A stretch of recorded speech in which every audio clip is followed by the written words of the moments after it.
Back at it again. Today I want to talk about different things about the decks I actually made. I made a lot of decks. I mean, right now you can see what decks I made.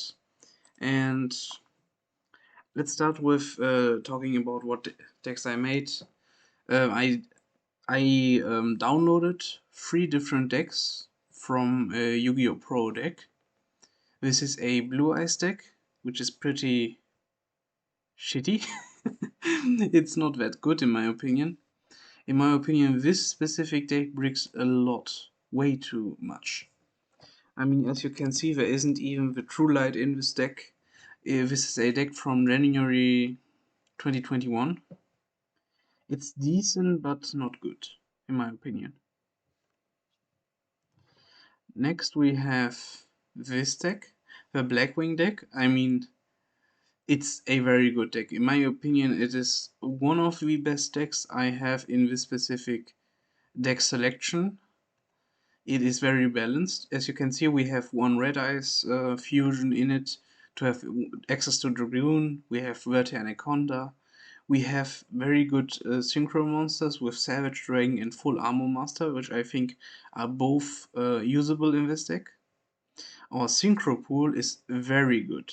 In combination with our Link summon Raid Raptor Wise Strix and the Phantom Knights of Rusty Bardage, if you combine him with, I think, nope, with Phantom Knights of Silent Boots, meaning first Rusty Bardage, pitch to graveyard Phantom Knights of Ancient Cloak, set 1 Fogblade, special summon or banish Ancient Cloak, special summon Silent Boots, and you have 1 level 3 monster on your field.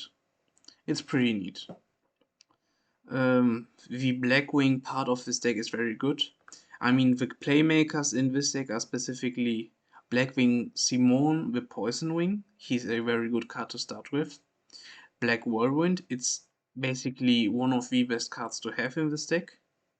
Allure of Darkness. In the beginning, I did not like playing this in this deck, or I did not like that the maker of this deck put this card in. But since you actually can use your banished cards with Auster v Southwind, I do like it now. I mean, generally this deck is very good for fast-paced plays. And yeah, that's all I can say about that. Next we have an Order Beatdown. And personally, this is my second favorite deck, in my opinion. It's just that you have... I mean, a lot of people don't like pendulum plays, and I'm aware of that. Pendulum plays are not everyone's favorite because sometimes, in my opinion, people can think that they're too easy or too boring or just too bad, since actually it's very, this deck is very uh, easily attracted to Nibiru's. Nibiru's can destroy this deck. Droll and Logbird can also destroy this deck. It's just a fun deck. I actually put in one more card since the last time, a magical Midbreaker Field. I saw this card, activate this card at the start of your main phase 1 or 2. During each player's main phase 1, monsters on the field cannot be destroyed by their opponent's card effects. Also, neither player can target monsters their opponent controls. You cannot activate or set field spell cards. This is an interesting thing, but I'm not sure. I'm not quite sure if this is actually going to stay in this deck. Maybe you could combine it. Oh, my bad. You could combine it with Onset Rotation, with Mystic Mind to stall. I do think that this card has potential in combination with the Odd Eyes genre, because Odd Eyes, in my opinion, is most vulnerable to board wipes. Sure, you can actually bring cards back with Odd Eyes Arc Pendulum Dragon, you can bring 1 card back, and if you actually have Absolute Dragon on the field, you can bring 2 cards back. If you have Vortex Dragon, you can negate the board wipe. But still, this isn't really a strength of Odd Eyes, since if you have a full board of, I don't know, 3 good negations, this wouldn't really work. I mean, you can play Crystal Wing in this deck. It's not that effective, but still.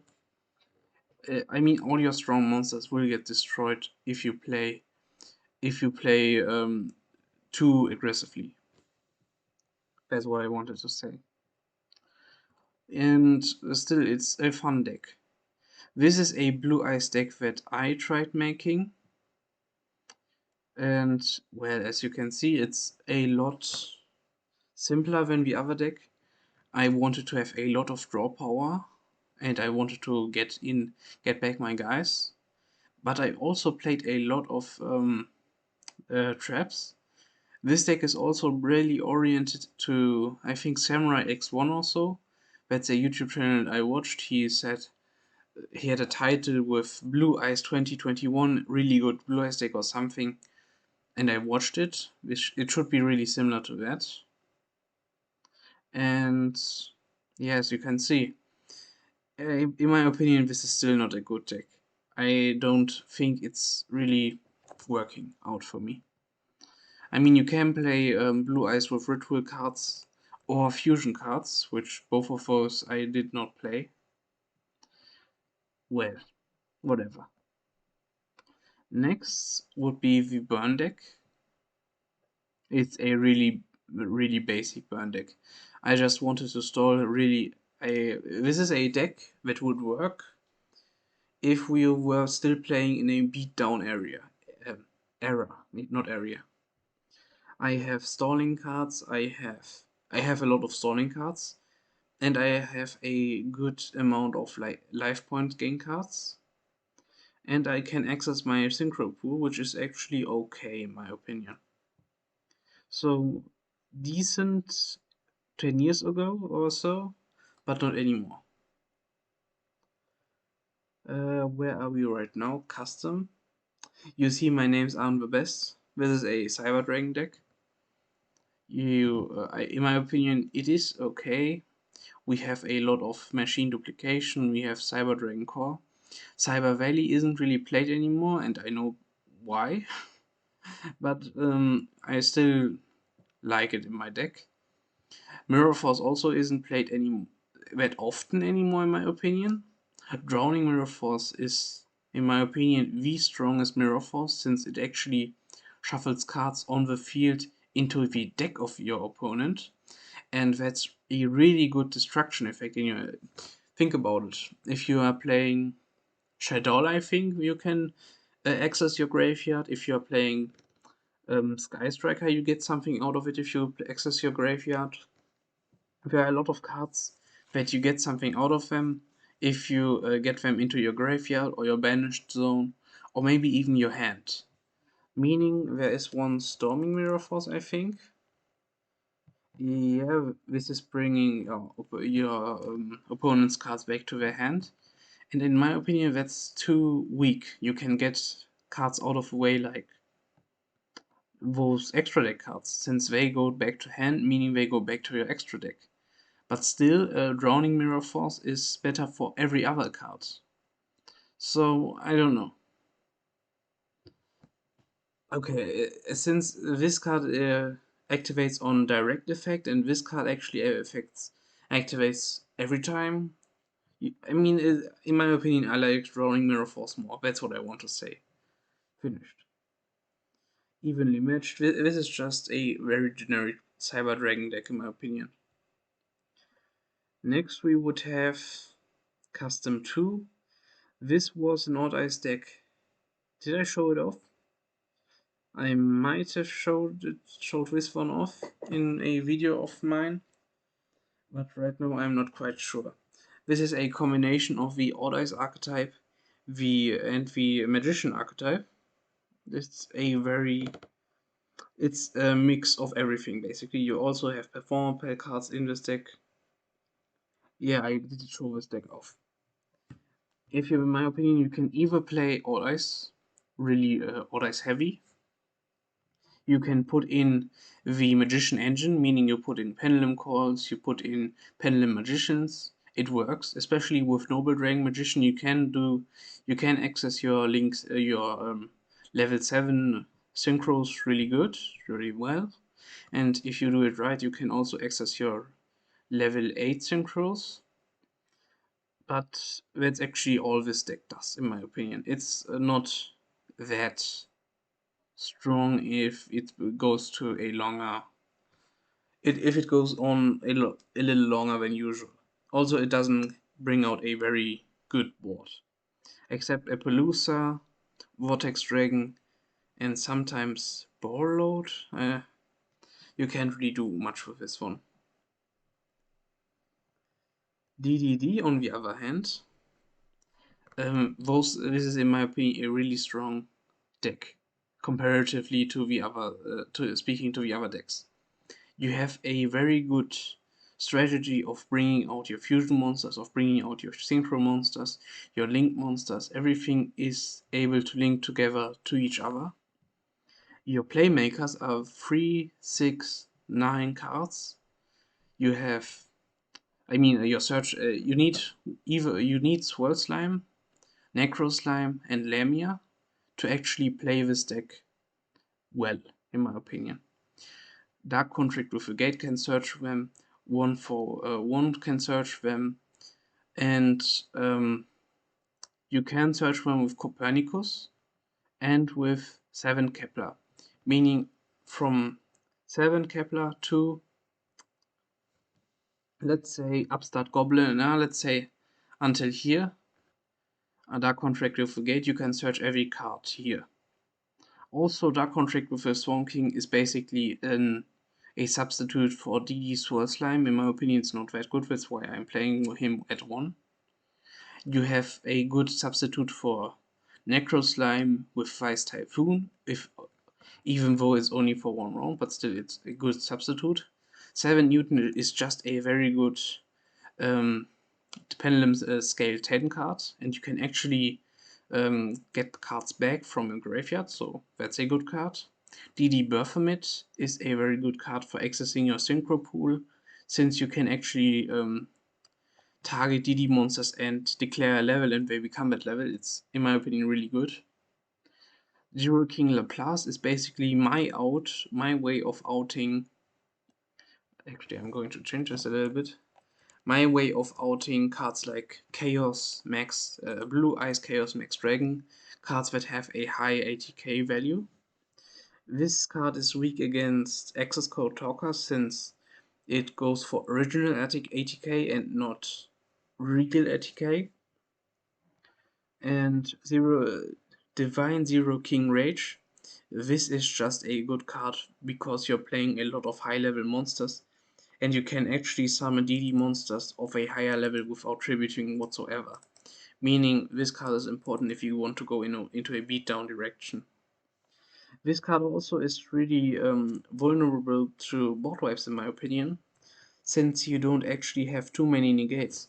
On your turn you can actually use High King Genghis for 1 negate, you can use Hot Red Dragon Archfiend Abyss for 1 negate, you can use Savage Dragon for 1 negate, you can use Cursed King Siegfried for 1 negate, but most of the time the only cards you're actually getting out are maybe, if you're having a decent hand, 1 Cursed King Siegfried, 1 Borrowed Savage Dragon, but most likely more so 1 Crystal Wing Synchro Dragon, and Hot Red Archfiend Abyss is more so a turn 2 or turn 3 card in this deck, in my opinion.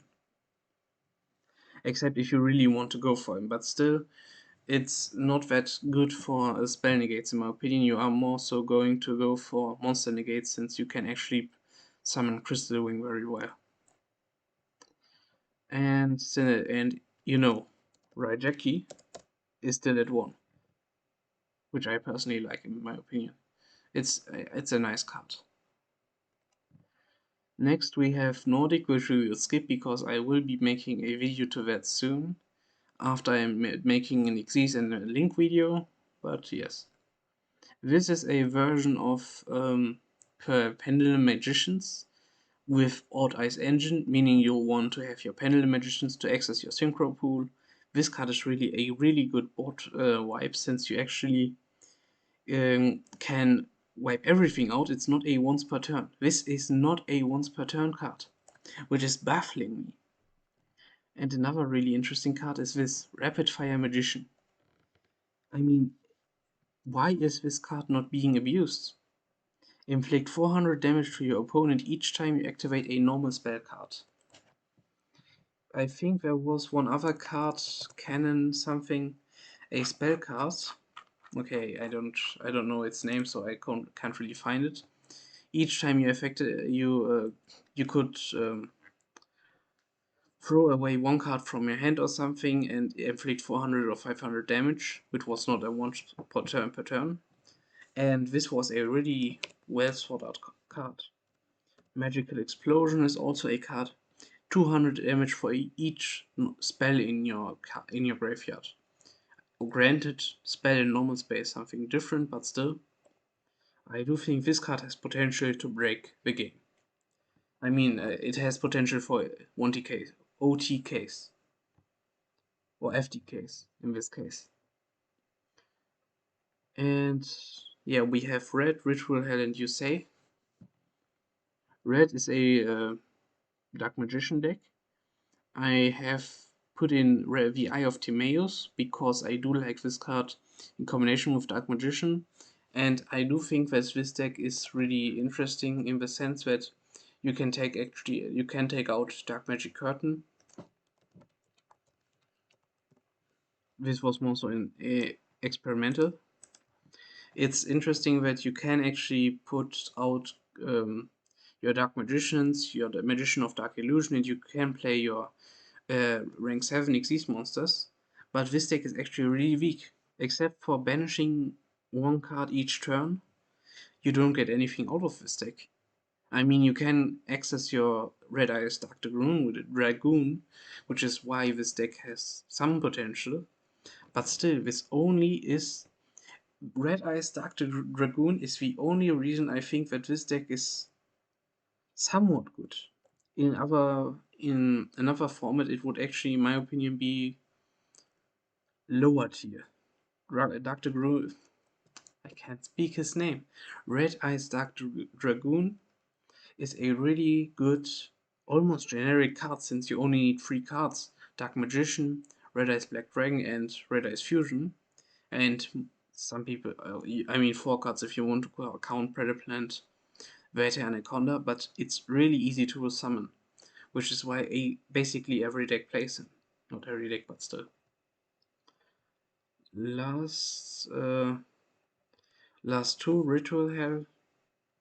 This deck is based around Odd Eyes Gravity Dragon, and it's special in the sense that you get a giant Trunade every turn, basically, if you are playing this right. Giant Trunade is a very good spell or trap card since your opponent cannot actually access his spell or traps in the turn you play Odd Eyes Gravity Dragon. Also, your opponent cannot use Crystal Wing or any other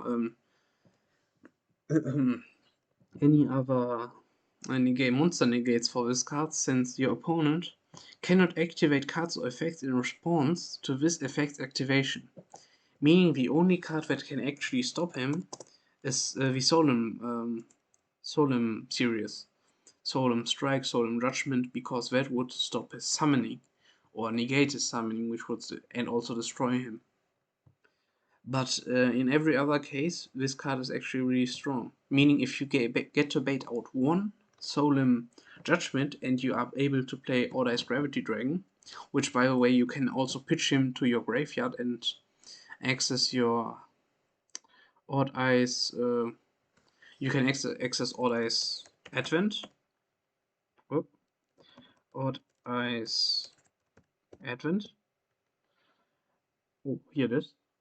And you can play him from your graveyard, which is also why I'm actually playing a lot of Pendulum monsters.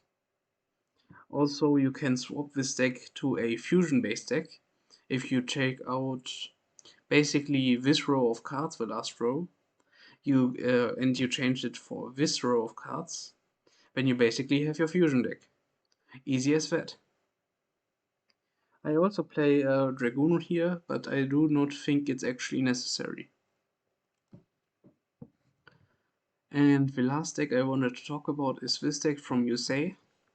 This deck has the most potential of all the other decks, since I built this deck in the idea that Yusei Fudo could build this deck in if the series actually went on to go into the Link era. He could have said, I do want to keep my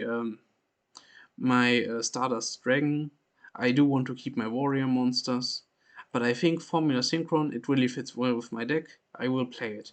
I do think Satellite Warrior, it's also a very good warrior, I found it, I will play it. If he was actually a player and he wanted to stay true to his genre, I can see him playing this deck. Maybe Ravenous Croco Dragon, Arcephis, maybe not that one, but still he also played cards like that in, what was it called? Something with weapon. The Synchro level 4 weapon card. He also played that one. Meaning I can see him playing any of these cards. Yeah, I can see it. Maybe not the Solemn Judgment. That's just what it is. But still, I do think this is a deck that could actually come to fruition in an anime. And that's what I like about this deck. But still, that's why it has the most potential, since you can use Junk Speeder with other cards like Red Shining Dragon. I mean, there is this one really strong 4080k Red Dragon Archfiend card. I don't know its name right now, but still, I like this deck. I personally like this deck from an aesthetic point of view the most. And with this, I want to finish this little video, which is just me talking about different decks. And the next video, I'm probably going to do a short version of the Yusei video for Yuma Tsukumo, because I want to play an Exodia. And Exodia will be coming eventually, but not this time. I'm going to play an Utopia deck. And with this, I wish you a very nice day.